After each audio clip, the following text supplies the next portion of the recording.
Assalamualaikum warahmatullahi wabarakatuh. Nama saya Fajar Ramadan, NRP 101222127, kelas B22 Manajemen.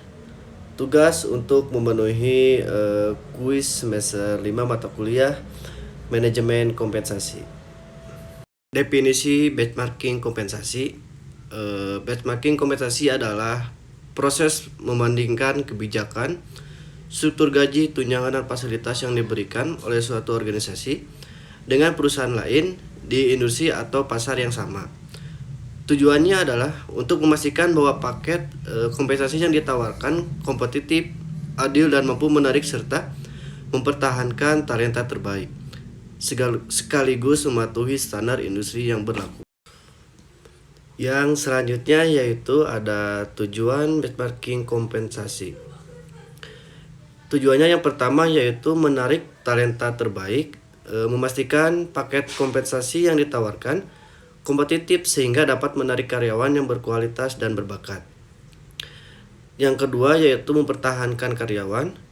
Dengan membandingkan kompensasi dengan pesaing, organisasi dapat menawarkan gaji dan tunjangan yang cukup untuk mempertahankan karyawan yang berharga.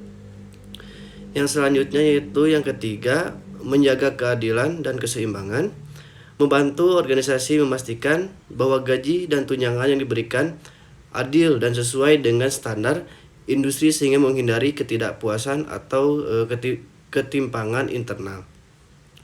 Tujuannya yang keempat yaitu menyesuaikan dengan pasar.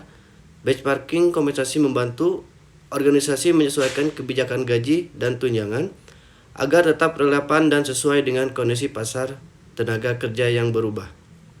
Yang terakhir yaitu yang kelima, meningkatkan daya saing. Dengan mengetahui instruktur kompensasi, pesaing perusahaan dapat menyesuaikan kebijakan gaji tetap kompetitif di pasar tenaga kerja.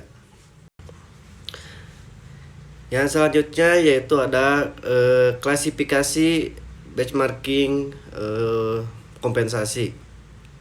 Ada 5 diantaranya, yaitu yang pertama benchmarking internal, membandingkan kinerja atau praktik antar departemen dengan dalam organisasi itu sendiri. Yang kedua yaitu benchmarking kompetitif, di mana membandingkan kinerja dengan pesaing langsung atau organisasi di industri yang sama. Yang ketiga yaitu benchmarking fungsional, di mana fokus pada perbandingan fungsi atau proses tertentu meskipun dari industri yang berbeda.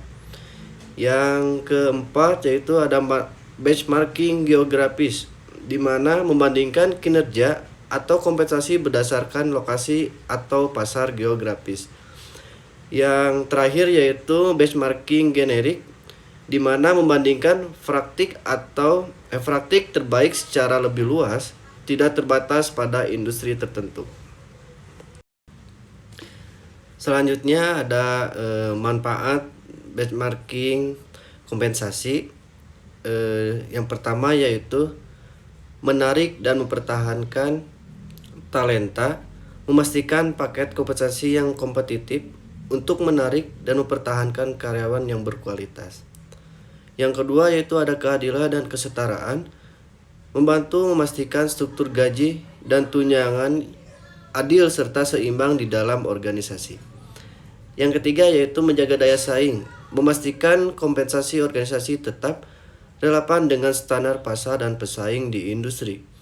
Yang terakhir yaitu yang keempat, meningkatkan kepuasan karyawan, menyediakan kompensasi yang sesuai dengan ekspektasi pasar, meningkatkan kepuasan dan motivasi karyawan. Yang selanjutnya yaitu ada bagaimana sih proses benchmarking kompensasi. Yang pertama yaitu perencanaan, menentukan posisi atau fungsi yang akan dibandingkan dan memilih perusahaan atau industri sebagai acuan. Yang kedua yaitu mengumpulkan data, mengumpulkan informasi terkait struktur, gaji, tunjangan, dan manfaat dari organisasi yang dijadikan benchmarking. Yang ketiga yaitu analisis atau menganalisis perbedaan kompensasi antara organisasi dan pesaing untuk mengidentifikasi kesenjangan.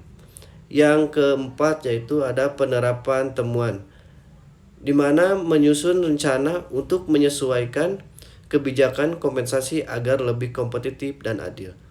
Yang terakhir yaitu yang kelima, pemantauan.